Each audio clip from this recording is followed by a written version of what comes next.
Alright, what is going on, everybody? It's your boy Tom. Welcome back to the Stanley Parable Ultra Deluxe, or I guess the Stanley Parable 2 now.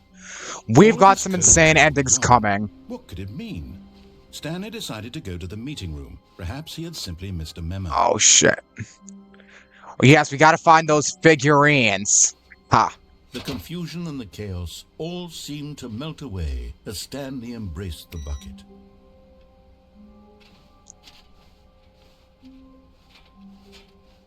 I wonder if I can press all these.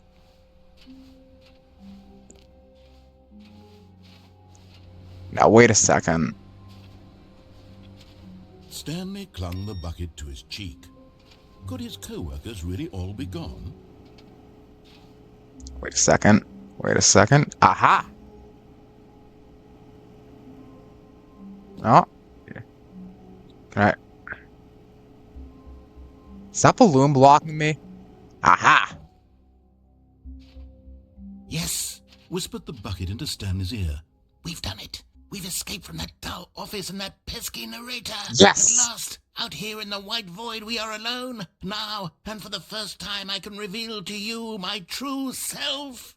The bucket began to tell Stanley of its life and its history, of the countless wars it witnessed, desecrating the land and lives of untold numbers of innocent humans, and the bucket's own complicity therein, of sadness and regret, and the many years it spent dwelling on the actions it might have taken to curb the madness and the decay, if only it had been stronger, of hope and redemption, and its crusade to uplift the stock of life for the common man, to manifest justice where none existed, and the bittersweet reality of time, to see one's dreams and wishes met halfway, meted out in parcels like charity, and abandoned as soon as the warm glow of inspiration begins to dim. The opportunities to do so much more. There was so much it could have done, perhaps, the bucket wondered to itself. Perhaps, if it had seen its own darkness with a clearer perception. This was way too much for Stanley. What are you talking about? He screamed. You're a bucket! To this, the bucket furrowed its brow. No, Said the bucket.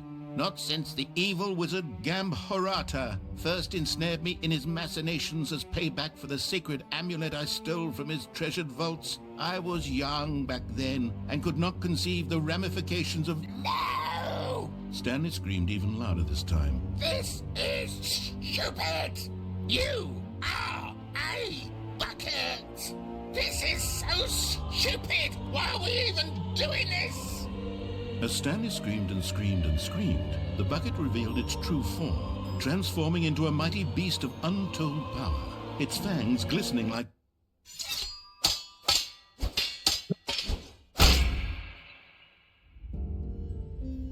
My God, Stanley, you did it.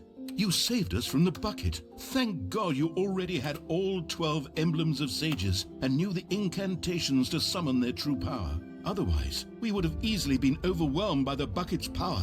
I'm speechless.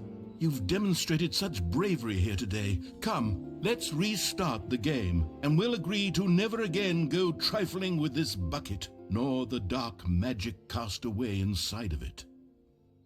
Oh, we'll see about that. Another Aha! Stanley figurine. This, there really must be a snappier name for these things. What about mini-stands? Stanley figures. What about Stanlerines? Yes, I think I like that. Another Stanlerine under your belt.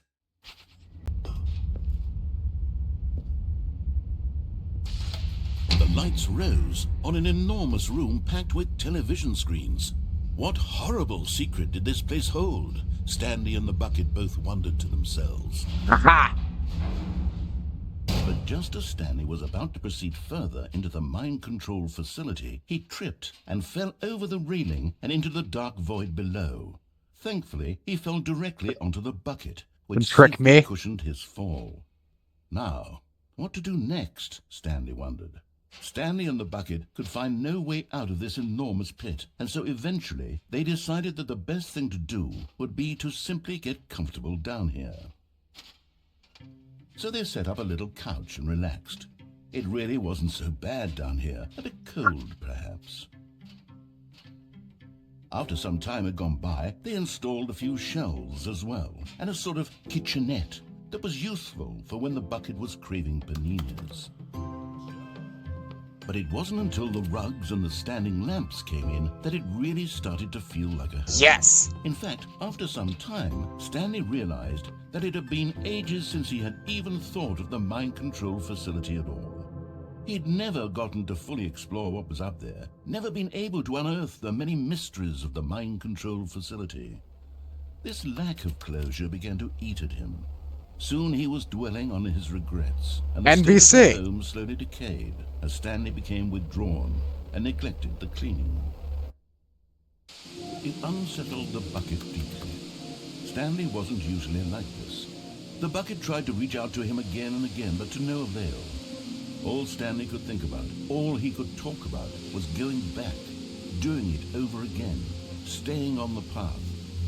It was a mistake to leave the path. It was a mistake. It was a mistake. I need to do what the narrator says. I need to see the true ending.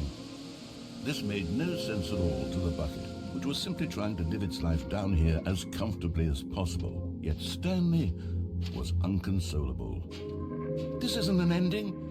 This is just a hole in the ground. The bucket sighed. True, it wasn't an ending, but it's where we happen to be. And maybe, possibly, if we accept the reality of things, maybe this will become an ending eventually. It's what the bucket was counting on. The two of them waited for a very long time. Stanley and the bucket walked straight ahead through the large door that read, Mind Control Facility. Alright, no, I'm out of here. Although this passageway had the word escape written on it, the truth was that at the end of this hall, Stanley and the bucket would both meet a violent death. Is that so? Prove The it. door I don't behind believe them that for a was shut. second. Stanley and the bucket still had every opportunity to turn around and get back on track. At this point, What do you think you're gonna Stanley and the do bucket were knowingly walking to my forward bucket? into a very painful death for each of them.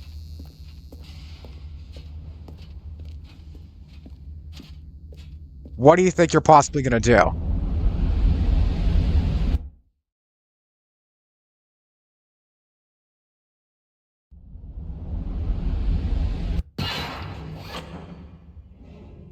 Uh-oh.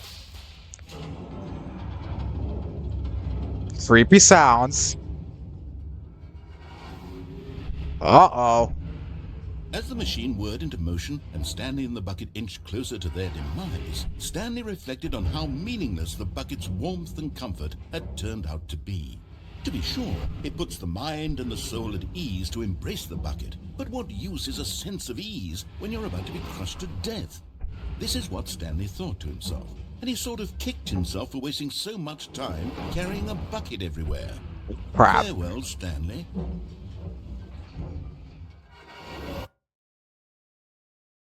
Farewell, Crap. Stanley, cried the narrator, as Stanley and the bucket were led helplessly into the enormous metal jaws. In a single visceral instant, the bucket's life came to an end, as it was crushed violently to death. Hello? It was a shame, the death of such a magnificent bucket. It's true that all buckets are radiant in their own way, but this one stood above the rest. It was a glorious bucket to behold.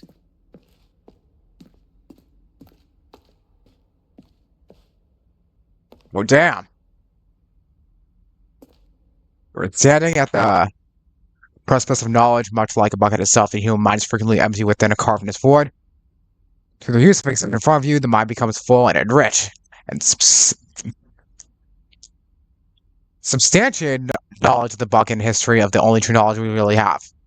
Will you take what you learned out here to the world? Will you accept an open mind? What may be challenging about the information in this exhibit? Will you change the lives of yourself and your loved ones as a result of this exhibit, or will you turn a blind eye and continue to live as you were in the ignorance and darkness? Can you see how arrogant it was for Stanley to take a bucket like this and to claim it for his own? Can you see the hubris that blinded him? Can you see that the bucket is far more noble than Stanley will ever be in his short life?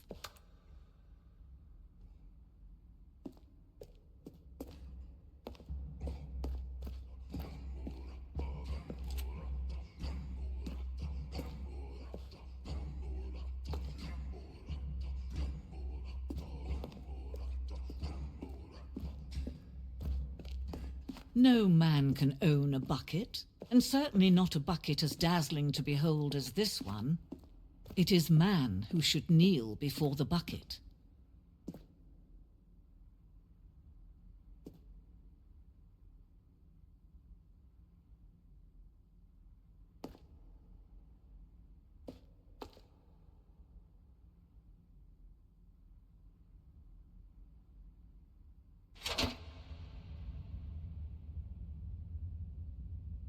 Happen? There is something we can do. Something we can do together, you and I, that will right this terrible wrong. Let Stanley die. Let him be crushed by the machine. Don't reset the game. Don't give him another opportunity to run off with another beautiful bucket. We can save the world's buckets from their treatment as tools and implements if only we let Stanley die together. The bucket shall take its place as ruler, as leader, as commander of a new world, a new vision.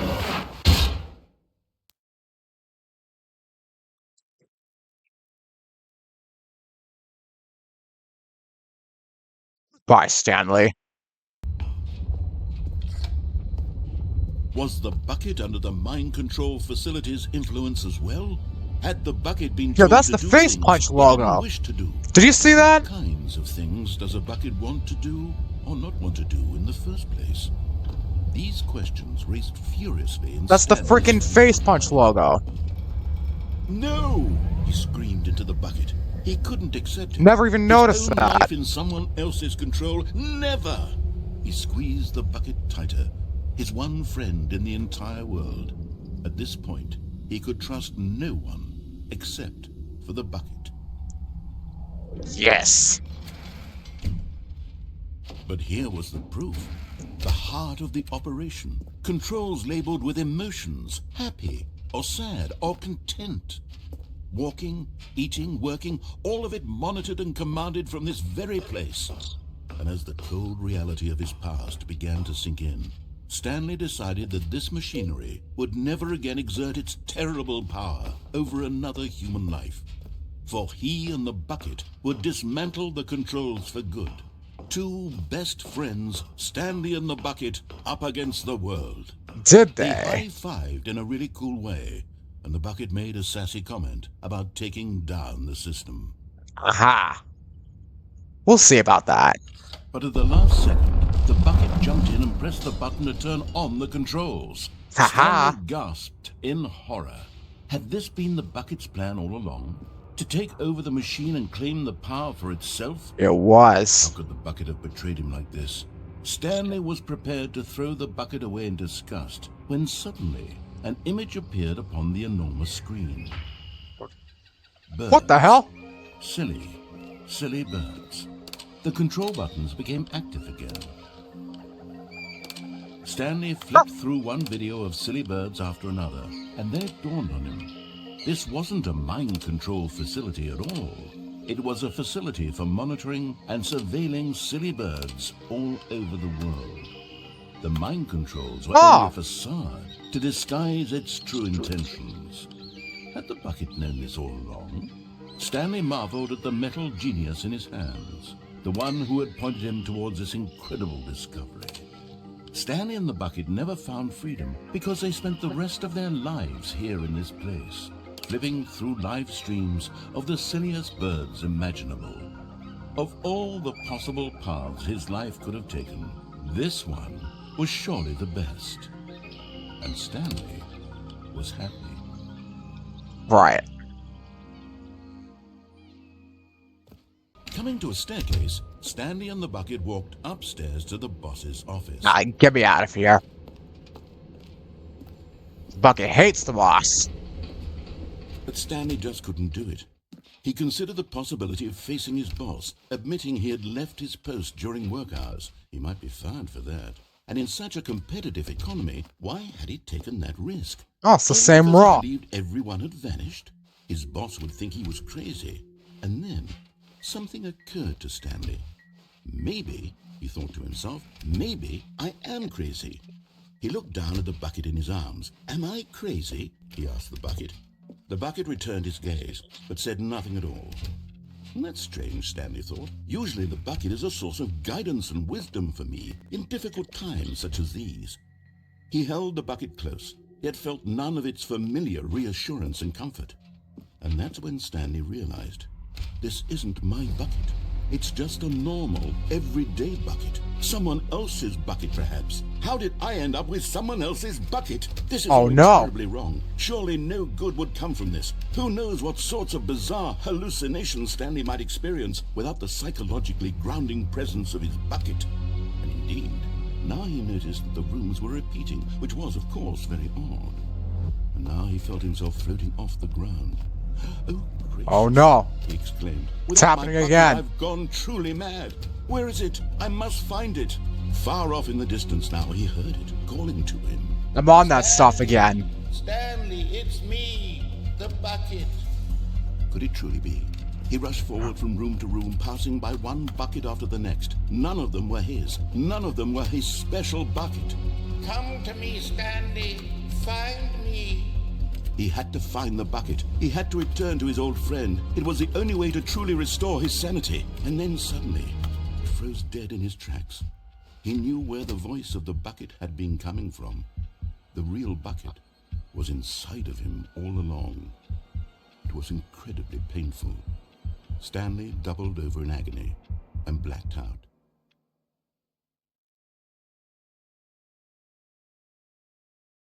This is the story of a woman named Mariella. Mariella woke up on a day like any other. She arose, got dressed, picked up her bucket of comfort and security, and walked to her place of work. But on this particular day, her walk was interrupted by the body of a man who had stumbled through town, talking and screaming to himself, and then collapsed dead on the sidewalk. Right away, she knew what the problem was.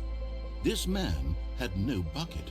Of course he'd gone mad, ranting and raving about a narrator describing all of his actions and how everything is predetermined and free will is an illusion and it's all just a video game. It could all have been prevented if only he'd taken his bucket with him.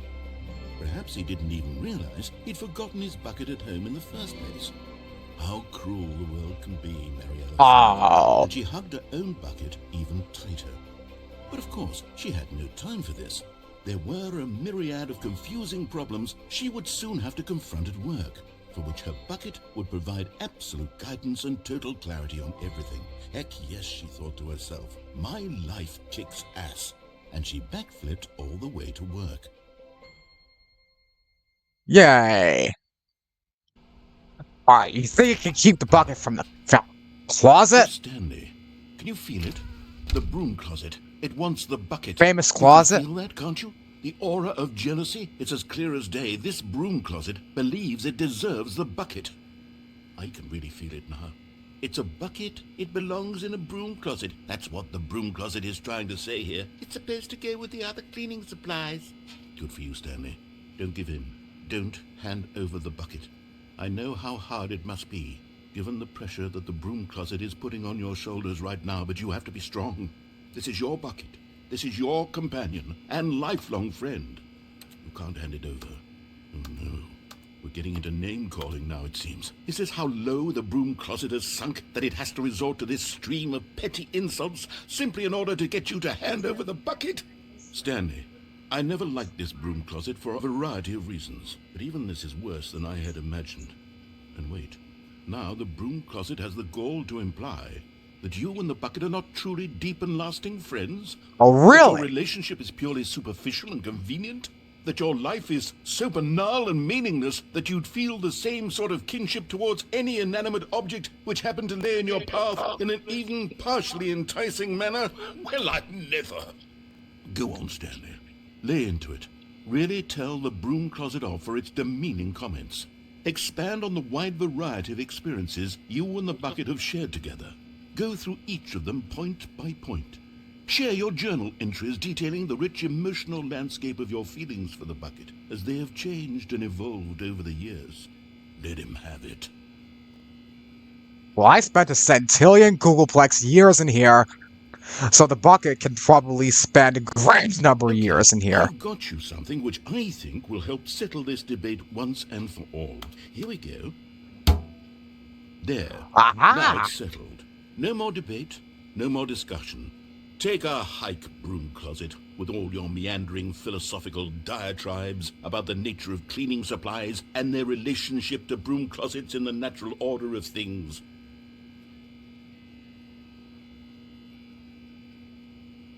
I don't think so. All right, I've got a second sticker back here, and I'm going to slap it on as well because I think it's appropriate. Yeah? You see, I feel that it works because the sticker is also a bucket. That way, if you're ever unsure whether the thing you're holding is a bucket or not, you can look down at this sticker and say to yourself, ah, it's a bucket.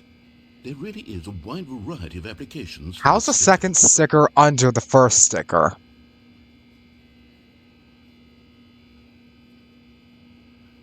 You know what?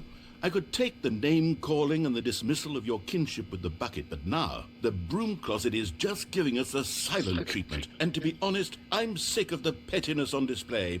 You can stay here all you like, but I've had it with this impetulant room of cleaning supplies. Easily the most childish such room I've ever been in. I'll see you outside, and we can get on with the story about you and your bucket.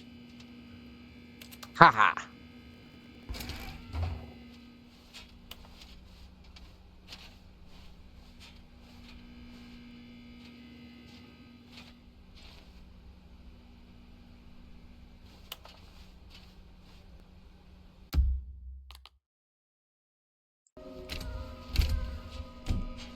Stanley, we must move on from this broom closet, simply because I have no remaining stickers. If I did, you can guarantee we'd be in here for hours. But alas, no stickers. Oh, yeah.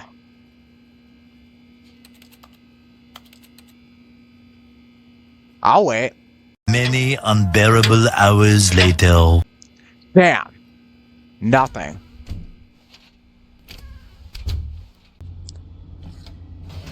Alright, enough playing around. Let's hit it.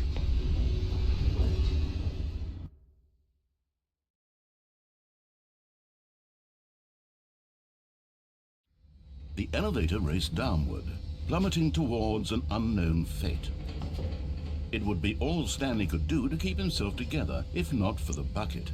Soothing him, comforting him, reassuring that in this darkest moment of uncertainty, he would be all right. The bucket is with you, Stanley. Everything will be fine. I don't think so. Wait, Stanley said to the bucket. Can we go back up? When I was pressing those keypad buttons, there was something very intriguing about the number 3. I want to go back so I can try pressing the number 3 again. Yes. The bucket said nothing.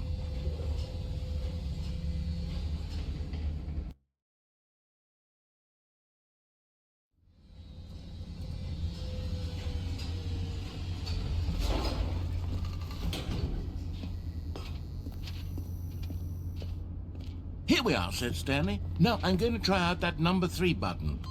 He took the bucket over to the key. Wow, he said. The number 3 is such a special button. I'm having the time of my life.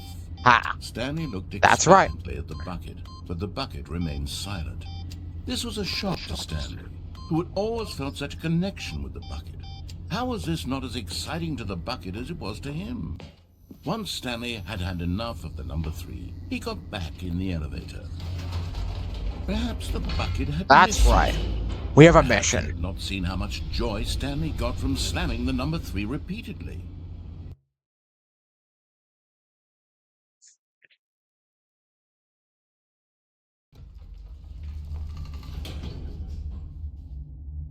Now that I think about it, I quit. No, no, no, no, no, said Stanley to the bucket. You can't go on yet. Not till you understand how much the number 3 means to me. You and I have been through so much together, and I just want you to see what I see. Feel the happiness I feel. He smiled at the bucket, and the bucket said nothing.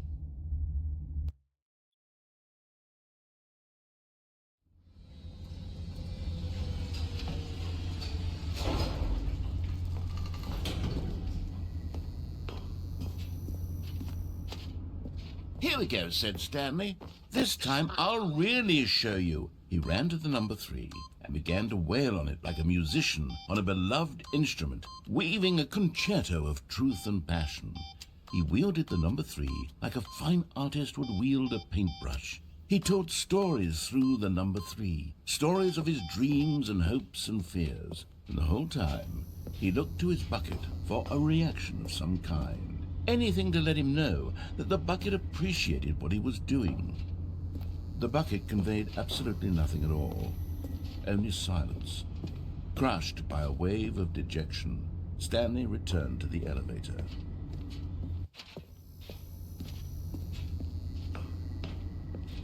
Oh, Stanley and the bucket were so close. They'd always been there for one another. Why suddenly could the bucket not connect with this passion of Stanley's? The question caused Stanley to ruminate the whole way down the elevator. He knew that there must be a way to get through to the bucket, to communicate fully with his dear friend. Surely there was a solution, mustn't there be?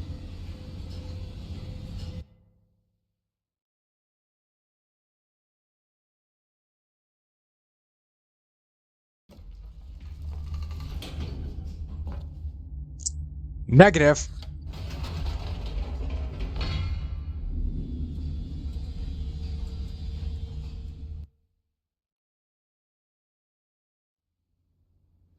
Ah, said Stanley. I know what to do. I know how to fully express this feeling in my heart. He decided right then and there that he would hold a press conference where he would speak to the public on all matters Yes. relating to pressing the number 3 over and over. He would elaborate fully on what the number 3 meant to him and why he felt so alive when pressing it. Then the bucket would be able to see his joy through the eyes of others. It would get to see the world react to this discovery of Stanley's. And it would be through the public eye that the bucket would finally understand Stanley's work. Yes. For months, he advertised and marketed his press conference, building excitement around it, developing and rehearsing it, until it couldn't be refined a single measure further. When the big day arrived, Stanley was as prepared as he'd ever been for anything in his life. This was it. One last chance to win the bucket over. One opportunity to share a true connection with a loved one.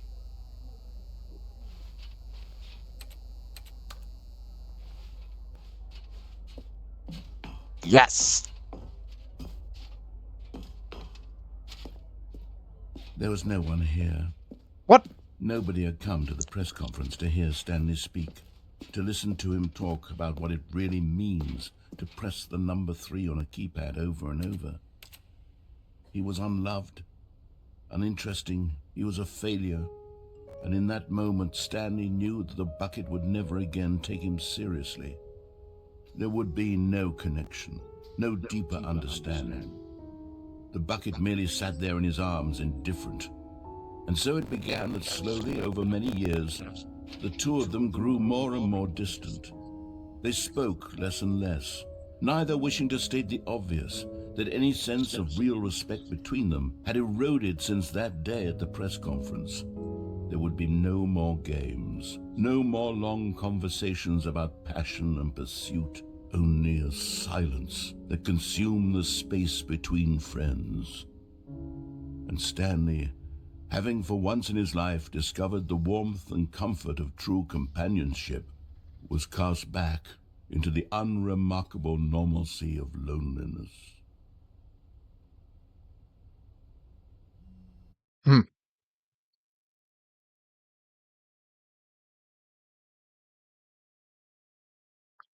Damn.